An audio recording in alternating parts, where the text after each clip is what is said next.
Today is all about self-identity. Your self-identity refers to how you see yourself as a human being.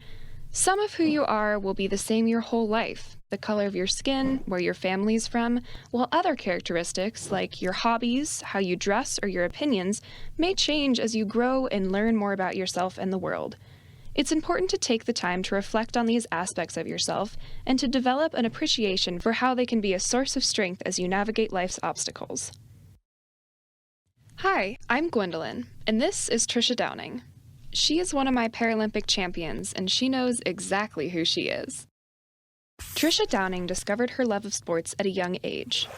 Growing up, she participated in competitive swimming, gymnastics, and diving.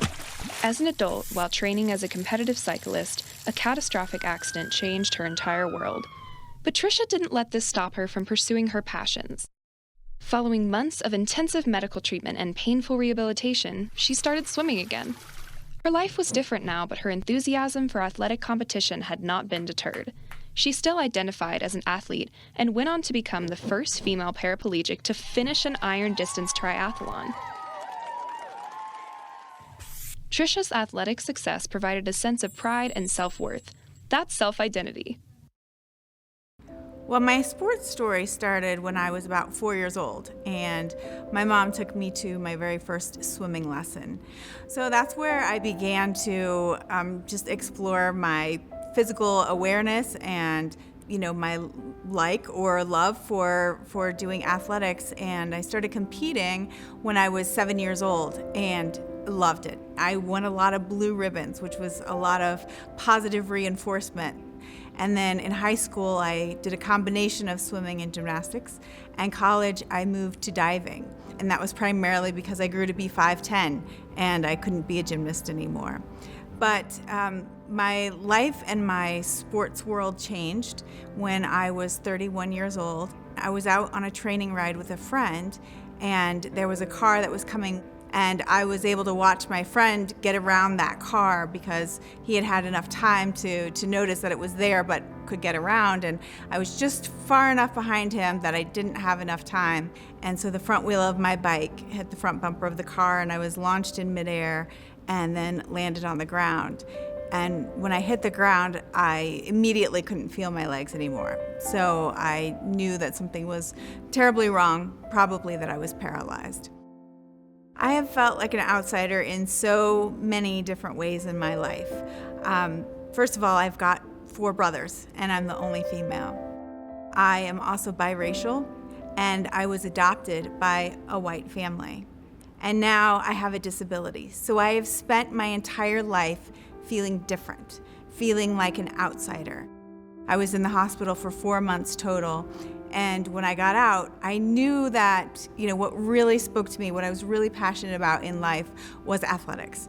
And I knew that people in wheelchairs could do sports. I knew they were going to be something different than what I had done before, but that I would still have opportunities to compete.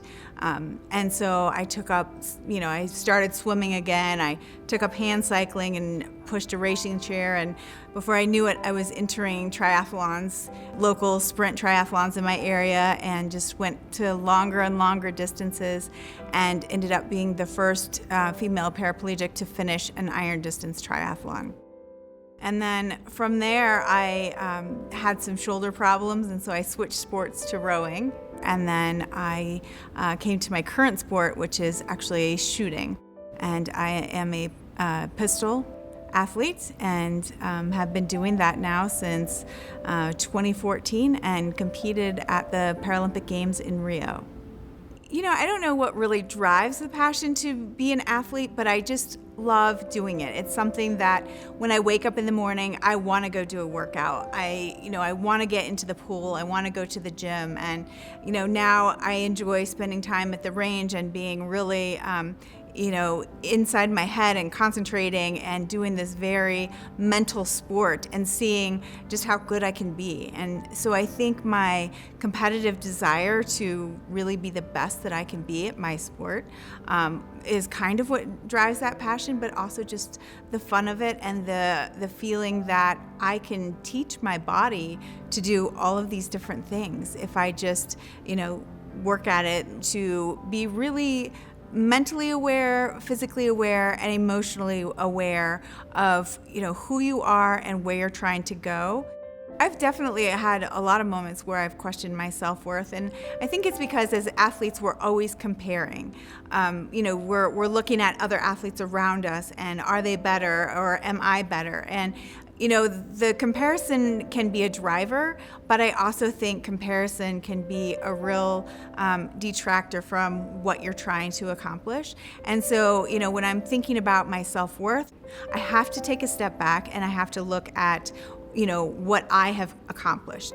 And a lot of times the way I'll do that is to write in my athlete journal, and I'll write down the things that I have done well at practice, or I'll write down how hard and how often I practiced, or I might write down how I did in a competition, so that I can always go back to that and see that, yes, I have actually accomplished some really amazing things. And that is where I build my confidence. That's where I build my self-worth. Self-identity is learning to appreciate who you are. Trisha Downing certainly helped us understand that.